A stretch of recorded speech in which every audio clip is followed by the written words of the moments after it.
los 12 versículos, ¿ya? Nos ponemos en pie entonces, vamos a compartir la lectura. Y dice así, en el nombre de Jesús, para la gloria del Padre, del Hijo y del Espíritu Santo. Amén. En Dios solamente está acallada mi alma. De Él viene mi salvación. Él solamente es mi roca y mi salvación. En mi refugio no resbalaré mucho. ¿Hasta cuándo maquinaréis contra un hombre tratando todos vosotros de aplastarle como pared desplomada y como cerca derribada? Solamente consultan para arrojarle de su grandeza. Aman la mentira, con su boca bendicen, pero maldicen en su corazón. Alma mía, en Dios solamente reposa, porque de Él es mi esperanza. Él solamente es mi roca y mi salvación. En mi refugio no resbalaré. En Dios está mi salvación y mi gloria. En Dios está mi roca fuerte y mi refugio. Esperad en Él en todo tiempo, oh pueblos. Derramad delante de Él vuestro corazón. Dios es nuestro refugio. Por cierto, vanidad son los hijos de los hombres, mentira los hijos de varón. Pesándolos a todos igualmente en la balanza, serán menos que nada. No confiéis en la violencia, ni en la rapiña. No os envanezcáis. Si se aumentan las riquezas, no pongáis el corazón en ellas. Amén. Una vez habló Dios, 2 veces he oído esto, que de Dios es el poder, y tuya, oh Señor, es la misericordia, porque tú pagas a cada uno conforme a su obra. Amén. Vamos a orar al Señor. Padre, en el nombre de Jesús, queremos, Padre mío, darle gracias, mi Señor eterno, por darnos esta oportunidad de estar aquí en su casa de oración, Padre mío. Mi Señor, coloque en nosotros el anhelo, el deseo, la disposición, Padre mío, para poder recibir su palabra. Háblenos en este día, mi Señor eterno, domingo. Mi Dios amado, que sabemos que es el día del Señor. Todos los días son para usted, pero el día domingo es el día del Señor. Padre, háblenos por misericordia. Necesitamos oír su voz.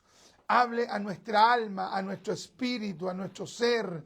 Ministrenos por misericordia y por su gracia, Padre mío. Que su palabra, mi Dios, ministre en nuestros corazones, Padre mío, de tal manera que nosotros podamos vivir por la fe, que esta palabra trabaje en nuestra vida, obre en nuestro ser, ministre en nuestro corazón, mi Dios, en el nombre de Jesús. Amén, amén y amén. Y le damos la gloria al Señor. Amén. Gloria a Dios, gloria a Dios, gloria a Dios. Gloria a Dios para siempre. Amén. Recibamos nuestro asiento, mis queridos hermanos. Vamos a meditar en este hermoso salmo que parte con la expresión, ya, al músico principal, salmo, y luego dice cántico de David. Perdón, dice al músico principal, esto es un salmo de David, y dice que se lo escribió a Jedutum, ¿ya? Lo primero que quiero que nosotros podamos meditar es en qué contexto escribió David este salmo. Ya este salmo David se lo escribe, se lo dirige a una persona que se llamó Jedutum. Ya es un nombre hebreo no muy común dentro, por ejemplo, de nuestras iglesias cristianas, pero es un nombre que tiene mucho contenido. Por ejemplo, el nombre Jedutum en hebreo significa elogiador. Elogiador o quien da alabanzas. ¿Esto qué significa? Que esta persona, entre otras cosas, era un levita, y los padres, al momento de colocarle el nombre a su hijo, ellos buscaban, porque esta era una costumbre de los judíos, que cuando le colocaban un nombre a un hijo, buscaban profetizar sobre la vida de su hijo, marcarle un norte, una dirección, un sentido, un objetivo. Entonces, los padres de Jedutún buscaban que su hijo fuera una persona que adorara, que alabara, que se mostrara como un verdadero levita, una persona que estaba para adorar y alabar al Señor. Entonces, qué importante es esto, que nosotros también, las cosas que podamos hacer, y algo tan esencial como es ponerle un nombre a alguien, que realmente nosotros le coloquemos ese nombre buscando darle una dirección por el Espíritu a esa persona. Y si hay algo que es enriquecedor para un padre, y mayormente para un padre y una madre que pertenecían a la tribu de Leví, ya era que su hijo fuera un adorador de Dios. Ya, si hay algo que a un padre le llena, a una madre le llena, a padres cristianos, es ver a sus hijos alabar al Señor. Ya, por ejemplo, una persona cristiana que tiene a su hijo en el mundo, que los ve constantemente escuchando música del mundo, y oye, pensemos en la letra de las canciones de ahora, oye, es de una vulgaridad pero tremenda. Prácticamente están hablando de dos animales que están copulando allí, y la gente canta las canciones.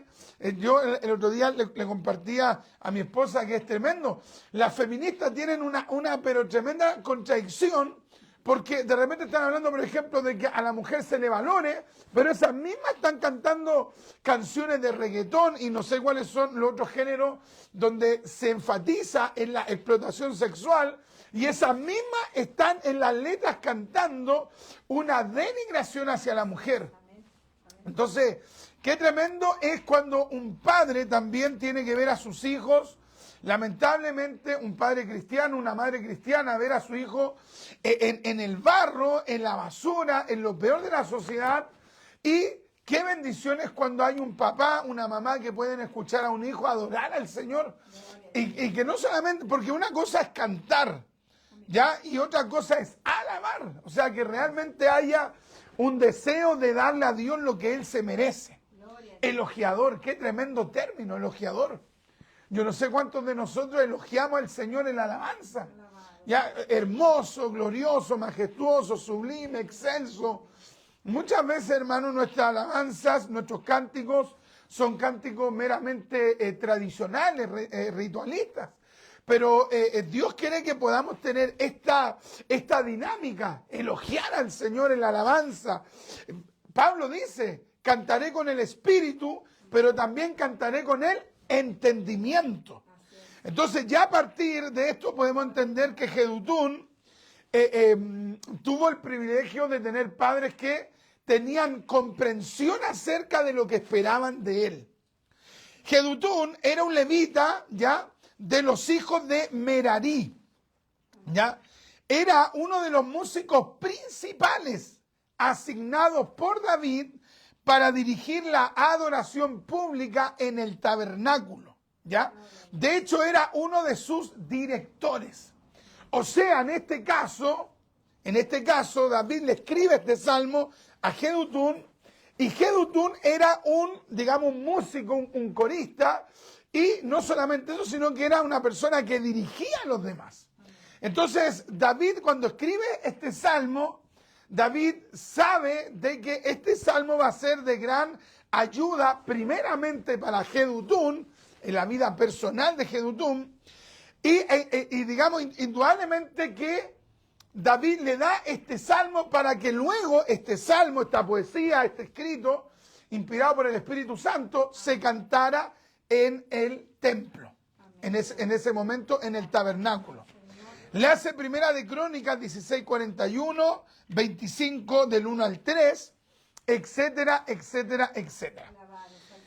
Pensemos que para el tiempo ya de David, el número de coristas, de músicos, de levitas, el levita, por ejemplo, se dedicaba a hacer el aseo, a limpiar, a ordenar el tabernáculo, a sacar de repente, por ejemplo, lo que iba quedando de los animales que ponían en el altar del sacrificio. Tenían que sacar la sangre, el resto, digamos, del material que quedaba ahí, limpiar los utensilios, y esos mismos alababan al Señor, ¿ya? O sea, porque hoy actualmente cuando se habla de un coro, por lo general al corista se le ve como un artista.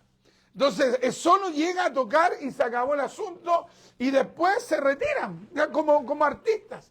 En cambio, en este caso, el levita no hacía solamente la parte del cántico, sino que tenía que dedicarse a la mantención del tabernáculo. Y para el tiempo de David había una serie de personas, o sea, ya el cono era gigante.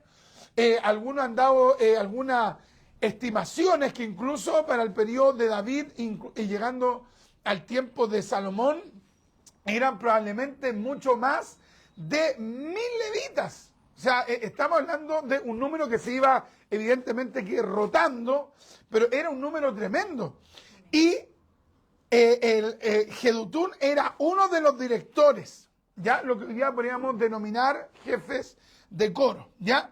Junto a él estaba Emán y Asaf. Estos tres eran los principales directores de la alabanza en aquel momento. David no solamente le escribe el Salmo 62 a Jedutún, le escribe también el Salmo 39 y el Salmo 77.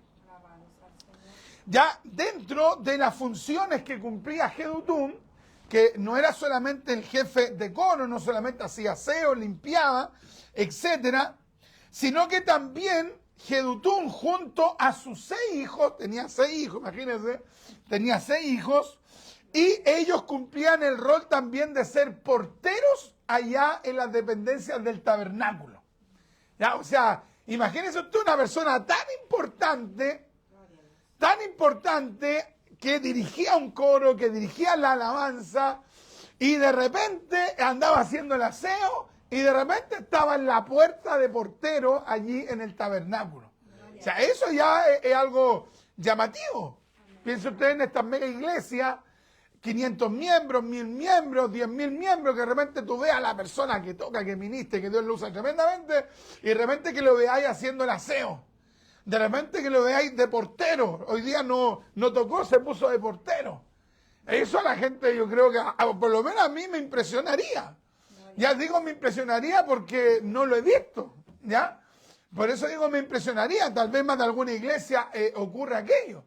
Entonces, la persona de Jedutún, que nosotros, si no investigamos, lo veríamos como algo secundario. Pero no, esta persona tenía un testimonio tremendo, era un ejemplo, era verdaderamente un ejemplo.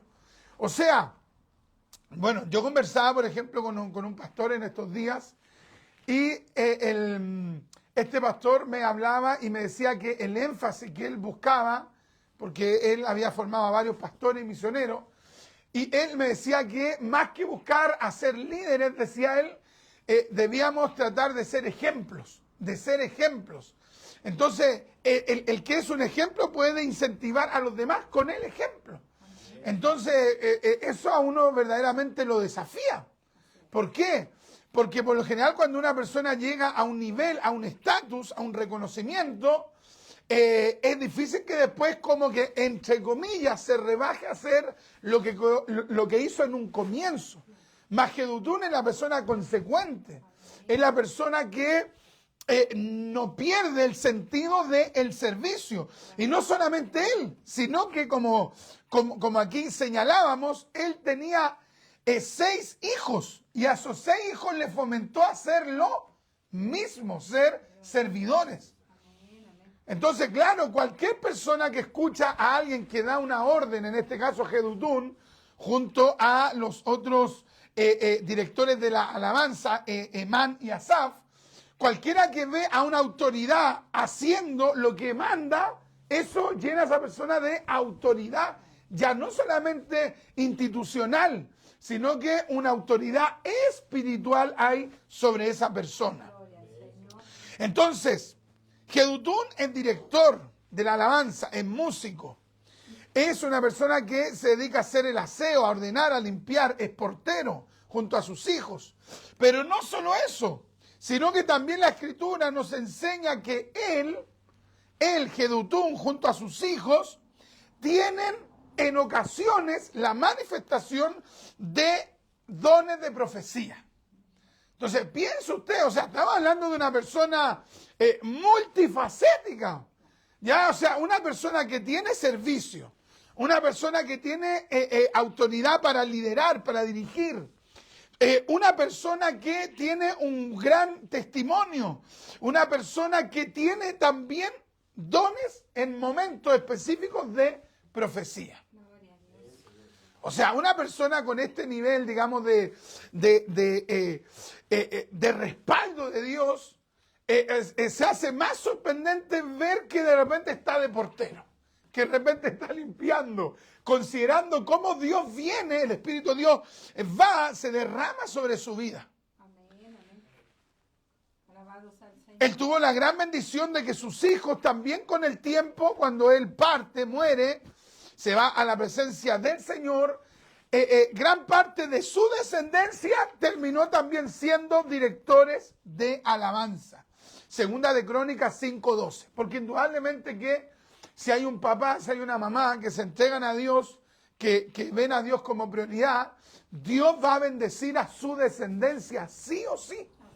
En los Estados Unidos se hizo una investigación acerca de dos personas que vivieron por allí por el siglo XVIII. Entonces, se tomó, en primer caso, a un delincuente que nunca quiso cambiar y se fue siguiendo el rastro de la descendencia. ¿Ya? Sus hijos, sus nietos, sus bisnietos, así, varias generaciones. Y sabe que esas personas no solamente terminaron siendo un problema para el Estado allá en los Estados Unidos, sino que les generó, pero no sé cuántos gastos en millones de dólares. O sea, se hizo esta investigación. ¿Cuánto le costó al gobierno de los Estados Unidos el tener a una familia como esa y su descendencia por siglos, digamos? Y por otro lado se vio la descendencia de Jonathan Edwards. ¿Ya? Y se vio que Jonathan Edwards, digamos, él y su descendencia le habían salido a los Estados Unidos 0 pesos. El Estado no había invertido nada en ellos y por el contrario, ellos le habían dado una serie de beneficios a los Estados Unidos. Ya, por ejemplo, hay gobernantes, hay vicepresidentes, hay abogados, hay ingenieros, hay arquitectos, músicos, científicos, una cosa tremenda. Pero todo partió por este hombre que temió a Dios. Jonathan Edwards fue uno de los predicadores que enfatizó más en el temor a Dios, en servir a Dios. Bueno, a tal punto que dejó su desarrollo como filósofo y se dedicó al ministerio a predicar porque se entregó plenamente a la obra de Dios. Entonces, en el caso de Jedutún, fue una persona sumamente bendecida por Dios. Fue muy bendecido por Dios, pero porque él se entregó a Dios. Él se entregó profundamente a Dios. Una de las particularidades de Jedutún como líder de la alabanza fue que en ocasiones cuando él estaba tocando el arpa, imagínense, estaba tocando el arpa, de repente venía el Espíritu de Dios y se ponía a profetizar. Imagínense, tocando el arpa, ¡fum!, se derramaba el Espíritu Santo, se ponía a profetizar.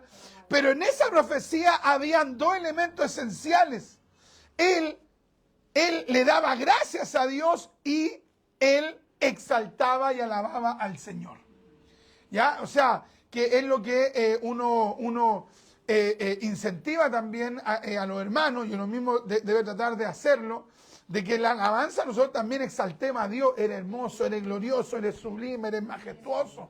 Eso es lo que hacía Jedutún cuando estaba tocando el arpa. Venía el Espíritu de Dios sobre él y entregaba profecía, y en esa profecía de repente se ponía a decir que eres grande, que eres maravilloso, que eres hermoso. O sea, imagínense la tremenda bendición que fue este varón llamado Jedutum. Y es a esta persona, que también es considerada vidente, segunda de Crónicas, capítulo 35, versículo 15, es a esta persona que David le escribe este salmo. Si nosotros vemos, como lo hemos hecho ya, el contenido de estos 12 versículos, nos vamos a dar cuenta que es un salmo complicado. Es un salmo, ¿en qué sentido complicado? Que la persona que escribe el salmo estaba pasando un momento tremendo de dificultad. Por ejemplo, tenemos el caso de varios exegetas que sostienen que este salmo fue escrito por David en un momento complicado, ya fuese posiblemente cuando Absalón, su hijo, se rebeló en contra de él y quiso quitarle el trono, u otro de sus hijos, porque si hay algo que fue fuerte para David, fue cuando sus propios hijos se fueron en contra de él y le quisieron quitar el trono. Imagínense usted, quitarle el trono no en este caso la descendencia de Saúl, sino que su propia descendencia, su propio hijo, le quiso quitar el trono. Es como cuando de repente la gente, hermano, yo creo que esto no pasa muy frecuentemente, pero pasa. Cuando en ocasiones hay gente que está esperando que el papá, la mamá, el tío fallezcan para heredar cosas de ellos. O sea, no es que la persona está esperando, Señor, sánalo, Señor, ábrele puertas, Señor, restáuralo, sino que la persona en el corazón anhela el quedarse con lo que es del papá, el abuelo, el familiar. Entonces, lo que vivió David es mucho más fuerte, porque en vida quisieron destronarlo. O sea, si hay un dolor tremendo, es precisamente este que vivió David. Ahora, ¿por qué David vivió esto? Lo sabemos, por su propio pecado. ¿Por qué? Porque había una palabra de juicio de parte de Natán, que él había dicho que la espada nunca se apartaría de su casa. ¿Ya? O sea, él había ofendido a Dios, Dios lo había perdonado, pero esto iba a tener consecuencias hacia el futuro. Entonces David escribe este salmo y él dice, en Dios solamente está callada mi alma, de él viene mi salvación. El primer verso de este salmo es traducido, como hemos visto, en Dios solamente está acallada mi alma. Ya en la traducción literal dice, solo para Dios mi alma está en silencio. Es decir, callada en su presencia. Ya, en confianza, en plena sumisión. Oye, no es fácil estar callado. Yo creo que podamos detenernos en este primer punto, ya propiamente tal, en el contenido del Salmo. No es fácil estar guardando silencio cuando lo que está a tu alrededor se está desplomando o tú estás viendo el peligro de tu vida, de tu economía, de tu familia, de lo que tú amas, de lo que a ti te da un confort, ver cómo las cosas se están yendo abajo y que tú, por la gracia de Dios, guardes silencio para esperar en Dios. ¿Cuál es nuestra reacción natural en este contexto? La reacción humana es quejarnos. La reacción humana es cuestionar. La reacción humana es decir, bueno, ¿y dónde está Dios con todo esto? ¿Qué pasa con lo que estoy viviendo? ¿Dónde está Dios? ¿Por qué esto me está sucediendo a mí? Es muy fácil que la lengua comience a moverse. Yo sé que aquí hay puros ángeles que no cuestionan nada, pero la gente común de repente deja de orar, deja de leer la Biblia, deja de congregarse y rápidamente comienza a decirle a Dios, bueno, ¿y por qué me dejaste? ¿Por qué me abandonaste? Este acto de guardar silencio es muy difícil. Es muy difícil guardar silencio cuando uno siente que está viviendo una injusticia. Porque, por ejemplo, si uno hace algo malo y sabe que luego tuvo que cosechar lo que sembró, bueno, por lo menos está está el sentido común, bueno, estoy viviendo esto porque me lo merezco, porque hice esto y por eso me está pasando esto. Ahora ya hay gente que de repente se victimizan sabiendo que están viviendo lo que ellos sembraron, ¿cierto? Pero hay veces en que por ejemplo, usted está viendo una situación que para usted es inexplicable. Es algo que lo supera. Trata de ver las causas, los factores que lo han provocado y no se le halla el porqué. Y en ese momento no es fácil guardar silencio. Cuando de repente estamos en alguna situación, por ejemplo, laboral o en alguna situación secular, no es fácil guardar silencio cuando estamos frente a una injusticia. Rápidamente la parte humana de uno, ¿cierto? A no ser que la persona tenga un carácter muy tímido o tenga un dominio propio tremendo, ya, a no ser que ocurra eso, que es lo común, que la persona rápidamente explote. Explotamos. Entonces, tener esta actitud es porque aquí en David había una sumisión. En Dios solamente está callada mi alma, de Él viene mi salvación, de Él viene mi salvación. Ahí está implícitamente el concepto de confianza, esperanza en Dios. O sea, ¿cómo yo puedo guardar silencio esperando la ayuda de Dios? Es cuando en mí hay una real confianza. Bendito sea Dios. Confianza, guardar silencio. Ahora, es fácil guardar silencio cuando la prueba está comenzando. ¿Ya? Es fácil guardar silencio cuando comenzó la prueba.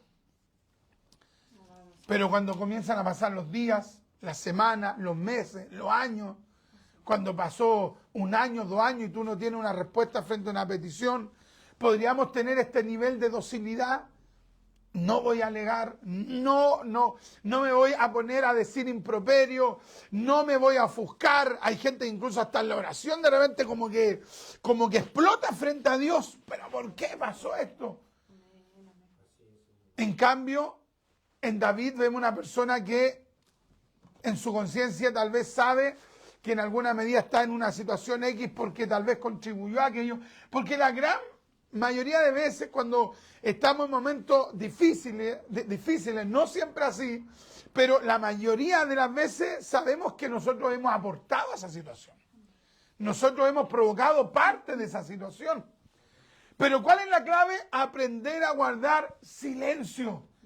Ahora, ¿en qué momento yo me vierto a Dios en oración? Dios mío, tengo esta situación con humildad, con respeto, tengo este problema, tengo esta adversidad, Dios mío, mire, esto me pasó, ¿cierto? Pero yo no me voy a poner a hablar en contra de Dios o de la obra de Dios frente a la gente. Ya hay personas que de repente incluso hasta le cuentan sus problemas cuestionando a Dios a una persona del mundo. De una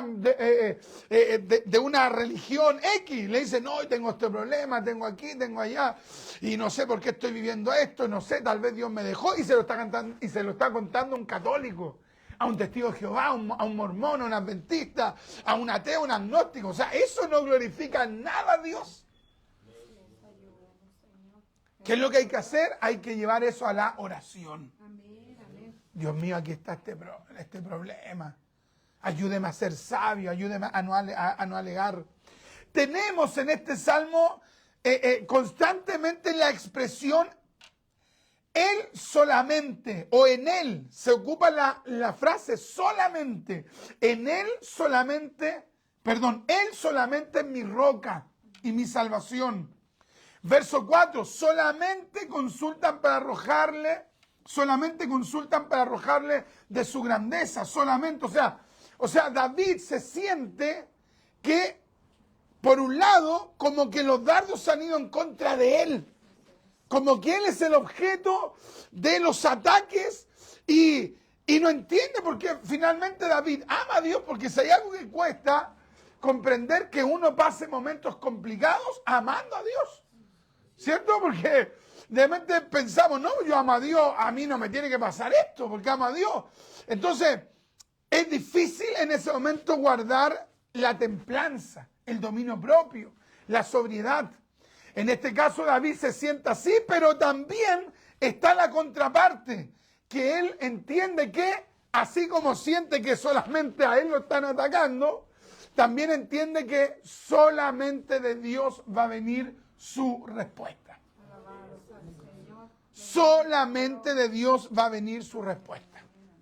O sea, David llega a la conclusión que el único que lo puede ayudar es Dios. Muchas veces de repente llegamos a pensar que la ayuda va a venir de otro lado. La ayuda no va a venir de otro lado. Dios puede usar a alguien para ayudarme, pero ¿quién va a hacer esa obra? Dios. Dios va a tocar a alguien, pero va a ser Dios. Pero no que uno coloque la confianza en una persona. Que uno piense que una persona X a uno le va a dar la solución. No, oye, no, mi vida está depositada en esta persona. Si me ayuda en esto, yo voy a salir de esto. No. No, Dios puede usar a alguien, pero va a ser Dios. Así es, amén. Él solamente es mi roca y mi refugio, mi salvación. Bendito Dios. Él solamente es mi roca y mi salvación. Verso 6. Amén. Solamente. Nosotros hemos llegado a esa convicción. Solamente Dios me va a ayudar. Solamente Dios me va a ayudar. Dios me va a ayudar. Oye, David podría haber llamado a alguien, podría haber llamado a alguna persona, podría haberle dicho, haz tú esto otro. O con el poder que él tenía como rey, podría haber tratado de solucionar las cosas desde una perspectiva humana. Pero él sabe que hay cosas que Dios solamente puede hacer por él. Gloria a Dios. Alabado sea. Bendito sea Dios. Ahora, cuando uno no tiene a qué terrenalmente echar mano, es más fácil decir de Dios viene solamente me ayuda porque no tenía a quién más recurrir terrenalmente. En el caso de David era diferente, porque él era el rey, porque él tenía dinero, él tenía recursos, él podía dar una orden, pero él entiende que hay cosas que tienen un origen espiritual. Así es. Hay cosas que Dios nomás puede resolver. Hay cosas que solamente Dios puede solucionar. Entonces David dice, no, aquí esto ya tiene que ver con algo espiritual. Amén. Esto tiene que ver con algo espiritual. Dios solamente me puede ayudar. Alabado sea el Señor. Bendito Dios. Verso 3, ¿hasta cuándo maquinaréis contra un hombre tratando todos vosotros de aplastarle como pared desplomada y como cerca derribada? Imagínense, solamente consultan para arrojarle de su grandeza, aman la mentira, con su boca bendicen, pero maldicen en su corazón. O sea, lo que David sentía era que la gente lo quería no solamente empujar, lo quería aplastar. O sea, no era simplemente que quisieran hacerle un ataque superficial, no, querían verlo sin el trono y querían verlo destruido. Vea usted, por ejemplo, un muro de una casa cuando se encuentra en el suelo. Es tremendo verlo en el suelo, derribado. No es llegar y tomar esas piezas y volverlo a levantar. Así querían ver a David como alguien que no pudiese volverse a levantar. O sea, ¿sabías tú que hay gente que le gustaría verte a ti derribado? Uno dice, pero es que ¿cómo alguien va a sentir eso? Es que así sucede. Hay gente que le gustaría verte destruido. Hay gente que desea el verte que tú no vayas a la iglesia, que tú no ores a Dios, que tú estés descarriado, que en lo posible que te vaya mal en diferentes áreas y que en lo posible tú no te puedas levantar. Para uno es impresionante porque uno como cristiano no puede tener un sentimiento así hacia nadie. Y si alguien alberga un sentimiento así es porque evidentemente que ahí falta una obra del Espíritu Santo. Pues yo no puedo desearle el mal a nadie. O sea, incluso la Escritura me llama a que si yo me entero que hay alguien que me odia, que Dios lo castigó, yo no debo gozarme con eso. No debo decir, oh, qué bueno, Dios lo castigó. No. Entonces, ¿cuánto más yo no debo desearle el mal a una persona? Pero hay gente que va a desearme ese mal. Que va a querer su mal, que está esperando su caída. Ahora, ¿qué es lo que hace David? Enfrenta a esas personas David podría haberlo enfrentado, pero David no los enfrenta, muy por el contrario, lleva este asunto ¿a quién? A Dios. Lleva este asunto a Dios. O sea, él sabe que Dios puede actuar en ese sentido.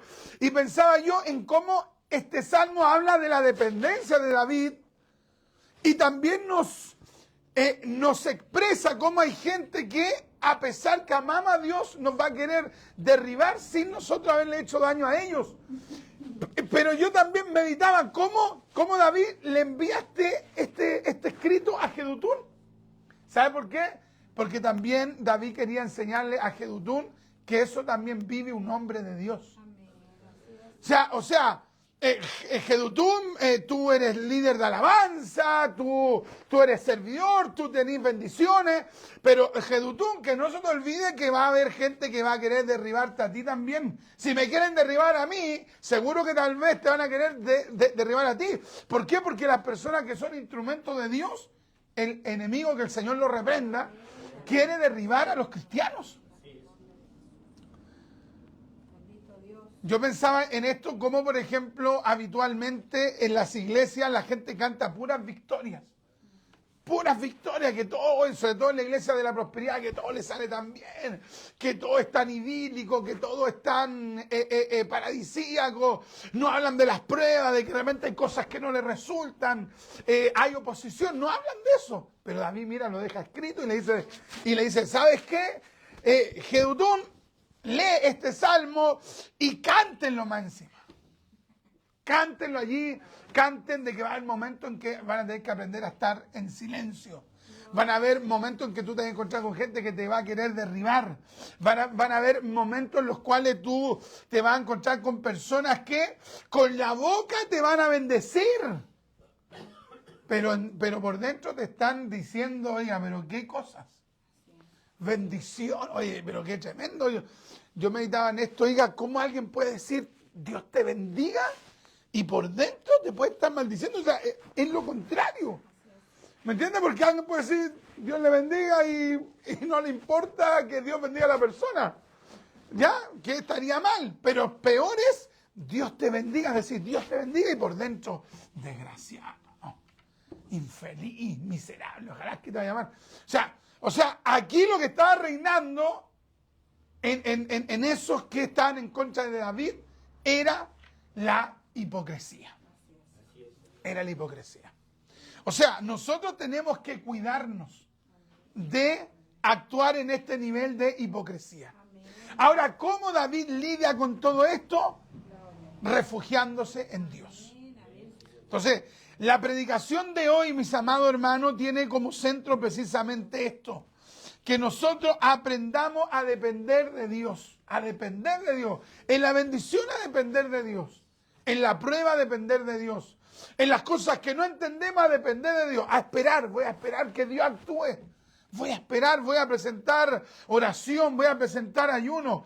Si estás sintiendo que alguien te quiere derribar en el trabajo, en los estudios, incluso hasta en la familia, ya, ¿cuál debe ser mi actitud? No ponerme al nivel de ellos. Mejor, ¿qué es lo que hago? Me coloco a orar. Me coloco a orar, me coloco a buscar, le presento a Dios la situación y le pido a Dios que me ayude. O sea, aquí vemos a un hombre que verdaderamente aprendió a depender de Dios. Él solamente es mi roca y mi salvación, es mi refugio, no resbalaré. En Dios está mi salvación y mi gloria. En Dios está mi roca fuerte y mi refugio. Esperad en Él en todo tiempo, oh pueblos. Derramad delante de Él vuestro corazón. Dios es nuestro refugio. Qué lindo, hermano. David está diciendo esto porque precisamente él mismo lo hacía. Esperad en Él en todo tiempo, pueblos. Derramad delante de Él vuestro corazón. Imagínense, derramad vuestro corazón. Entonces, una persona que realmente se entregó a Dios. Aquí vemos una persona que tiene una relación con Dios. Relación con Dios. Entonces, preguntémonos, ¿nosotros tenemos esta actitud este día a día, este compromiso con Dios. Ahora nosotros tenemos una mayor bendición que la bendición que tuvo el mismo David. Nosotros tenemos a Cristo. Amén. Que es mucho más grande que cualquier relación que podría haber tenido alguien en el Antiguo Testamento. Nosotros ya conocemos al Mesías. Amén. Nosotros conocemos al Dios encarnado, al Hijo de Dios. Gloria al Señor. El Señor nos garantizó y nos dijo, yo estoy con vosotros todos los días. Amén. Amén. Todos los días hasta el fin del mundo. O sea, Jesús nos garantiza su compañía. Gloria al Señor. O sea, tenemos el gran privilegio de tener al Señor Jesucristo de parte nuestra. Así que vamos a pedirle al Señor que nos ayude en su bondad a poder nosotros tener esta relación íntima de dependencia que tuvo David. Y mayormente nosotros, porque nosotros tenemos al Hijo de Dios. Imagínense qué tremenda promesa. Yo estoy con vosotros todos los días. Es que a mí no me gustan los días nublados. El Señor está ahí. A mí me gusta con lluvia. No está lloviendo, pero el Señor está. Gloria a Dios. Ve que uno de repente parte el día. Está feo el día. No, si el día está bonito. Solo que a lo mejor a ti no te gusta cómo está el clima. Pero el día que dio el Señor es este. Amén. Y este día está Dios conmigo. Gloria a Dios. Ya este día está el Señor con usted. Y es el Señor que nos ayuda solamente, como dijo David, solamente Él es mi refugio. Amén. Vamos a orar al Señor Padre en el nombre de Jesús. Queremos darle gracias, Padre mío, por esta hermosa palabra que usted nos ha ministrado en esta hora, mi Señor. Permítanos, Padre mío, mi Señor, el poder tener la confianza, Padre mío, que tuvo David. Permítanos, Dios, el poder tener esa confianza, esa seguridad, esa dependencia hacia el Espíritu Santo. Padre mío, qué difícil es lidiar muchas veces, Padre, con situaciones que no nos son fáciles entender, comprender. Mas por su misericordia, Padre mío, nosotros nos tomamos de la gracia de Cristo. Padre mío, ayúdenos por su piedad. Ayúdenos por su misericordia, Padre mío. Ayúdenos a tener esa dependencia que tuvo el salmista David. Mayormente nosotros que tenemos a Cristo, que tenemos al Hijo de Dios en nuestra vida. Ayúdenos. Ayúdenos, Padre, a dominar nuestra lengua. Ayúdenos, Padre, a dominar nuestras palabras. Sobre todo cuando estamos viviendo cosas sorprendentes, que incluso hasta puedan ser injustas. Padre mío, ayúdenos a guardar silencio frente a los hombres, a guardar silencio y no reclamar. Y si en algo hemos de hablar, que hablemos en la oración con humildad. Dios mío, ayúdenos a esperar su respuesta. Solamente de Dios viene nuestro refugio. Solamente de Dios viene nuestra respuesta. Solamente de usted viene nuestro refrigerio. Ayúdenos por misericordia. Ayude a sus amados hijos.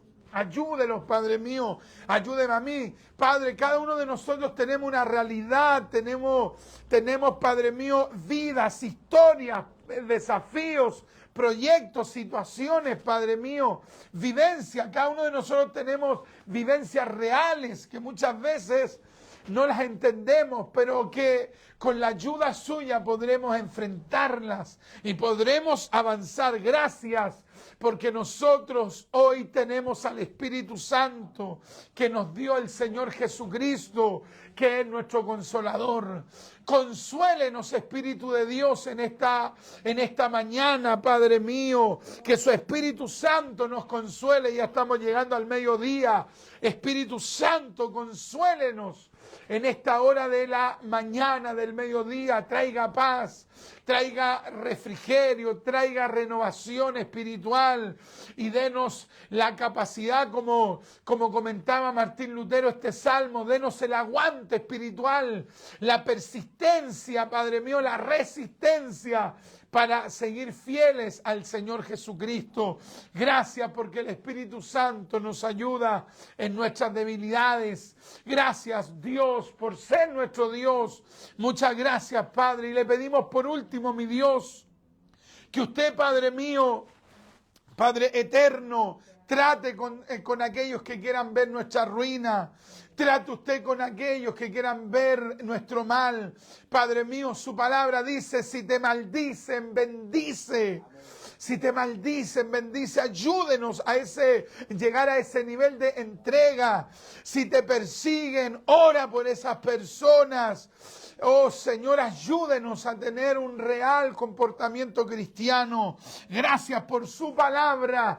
En el nombre de Jesús. Para la gloria del Padre, del Hijo y del Espíritu Santo. Amén, amén y amén. Y le damos la gloria.